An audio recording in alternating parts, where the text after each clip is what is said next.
जिन्ना दिया नीयता अच्छियां ओ राम मिलदे उन्हां नूं। जिन्ना दिया नीयता अच्छियां ओ राम मिलदे उन्हां नूं।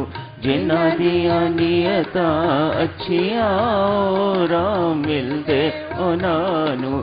जिन्ना दिया नीयता अच्छियां ओ राम मिलदे उन्हां नूं। जिन्ना दिया नीयता अच्छियां ओ राम मिलदे उन्हां नूं। जिन्ना दिया नीयता अच्छियां ओ राम मिलदे उन्हां नूं।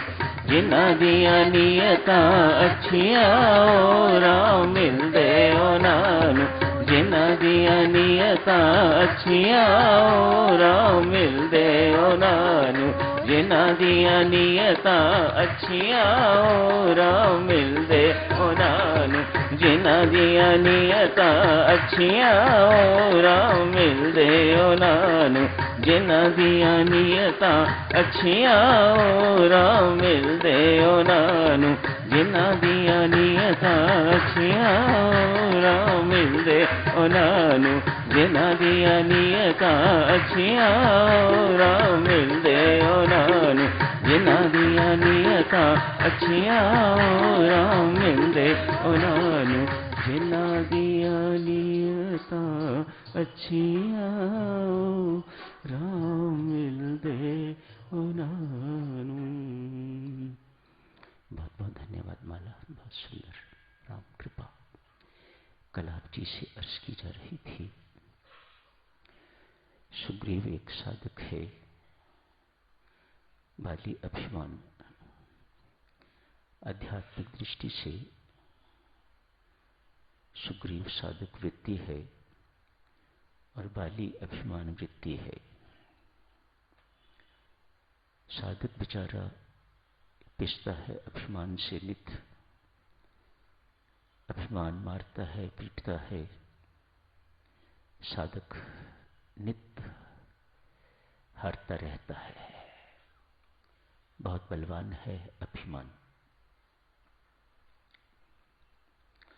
हनुमान जी महाराज साधक की मित्रता, साधक का संबंध संत। हनुमान जी महाराज कौन? संत गुरु महाराज। साधक का संबंध परमात्मा से करवा देते हैं। साधक अब रामाश्रित हो जाता है। यदि ये रामाश्रय साधक के लिए अभिमान का कारण बन जाए, दर्प का कारण बन जाए, घमंड का कारण बन जाए, तो संत महात्मा कहते हैं फिर सुग्रीव और बाली में कोई अंतर नहीं रहता, दोनों एक से हो जाते हैं। अतएव राम के लिए बड़ी कठिनाई पैदा होती है, किसको तीर मारूं। ऐसा ही हुआ जब राम कहते हैं कि मैं पहचान नहीं सका। स्पष्ट है सुग्रीव के अंदर वही बाली की वृत्ति, अभिमान की वृत्ति आ गई हुई थी जिसका बाली प्रतीक है। दोनों ही बाली दिखाई दे रहे थे, मैं मारता किसे। बहरहाल साधक सुनो, अभिमान जब भी मरेगा परमात्मा द्वारा ही मरेगा। स्वयं साधक तो पिटता रहता है, अभिमान से हारता रहता है। यदि यूं कहिएगा कि साधक जीतता हुआ दिखाई देता है, तो एक ही ऐसी स्थिति है जब साधक शरणागत हो जाता है, जैसा सुग्रीव हो गया। सुग्रीव के गले में जब उन्होंने माला डलवा दी, मानो मैं तुम्हें अब शरणागत स्वीकार करता हूं। कल तो प्रभु राम सुग्रीव की शरण में गए थे, आज सुग्रीव को अपना शरणागत स्वीकार कर लिया है। माला डाल दी गले में, मैं तुम्हें अपना शरणागत स्वीकार करता हूं। अब ना मेरे सामने अभिमान टिक सकेगा, ना कोई विकार टिक सकेगा। अब तू मेरा है, गंदा है, मंदा है, कैसा भी है, कुटिल है, कुकर्मी है, अभिमानी है, दंभी है, कपटी है, ये सब कुछ मैं नहीं देखता। एक दफा व्यक्ति शरणागत हो जाता है, समर्पित हो जाता है, जैसा कि अब सुग्रीव हो गया, तो फिर उसकी जीत निश्चित है, उसकी सफलता निश्चित है, उसमें कोई संदेह नहीं। अतएव हम साधकों की बुद्धिमता इसी में ही है, भक्ति की उस पराकाष्ठा को प्राप्त करें जिसे शरणागति कहा जाता है। सब कुछ तू है परमात्मा, मैं कुछ नहीं। सब कुछ तेरा है परमात्मा, मेरा कुछ नहीं। मैं कुछ नहीं करता, सब कुछ तू कर्ण करावनहार है स्वामी। इसी को शरणागति कहा जाता है। अभिमानी व्यक्ति साधक शुरू प्रदर्शनवादी भी होता है। बाली रावण को कई महीनों तक अपनी बगल में दबा के घूमता रहा, बाहर नहीं निकाला उसे, ताकि लोग ये देखें कि मैं कितना बलवान हूं कि रावण जैसे को भी मैं अपनी बगल में दबा के रख सकता हूं। जो अभिमानी होगा देवी, उसमें प्रदर्शन ना हो, ये कभी हो नहीं सकता। ये अभिमान कहां कहां हमें मारता है,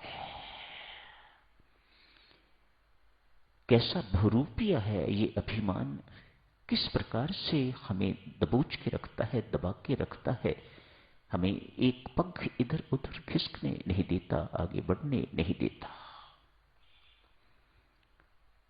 वह प्रदर्शनवादी भी होगा, उसका हर वक्त इच्छा रहेगी कि मुझे अधिक से अधिक लोग जाने, विशेष बनने की इच्छा, विशिष्ट बनने की इच्छा, इसलिए वह प्रदर्शन कर रहा है।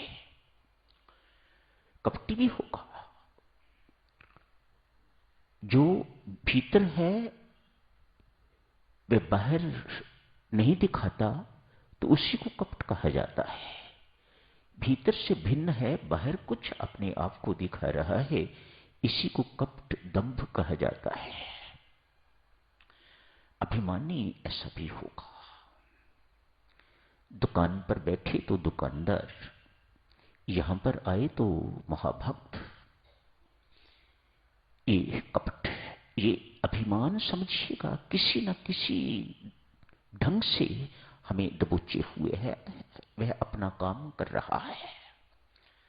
हम यहां मात्र आने से अभिमान से शून्य या रहित नहीं हो जाते, बहुत कुछ करना पड़ता है। साधक जनों बड़े प्रयत्न करने पड़ते हैं, परमात्मा के आगे गिड़गिड़ाना पड़ता है, नित्य प्रार्थनाएं करनी पड़ती हैं, प्रार्थना नहीं प्रार्थनाएं करनी पड़ती हैं, मुझे अपना स्वीकार कर ले। किसी पर रहमत करके, किसी पर कृपा करके यदि परमात्मा उसे स्वीकार कर लेता है, तो फिर वही बेटा निरअभिमानी हो सकेगा, दूसरा कोई नहीं। ये कपट,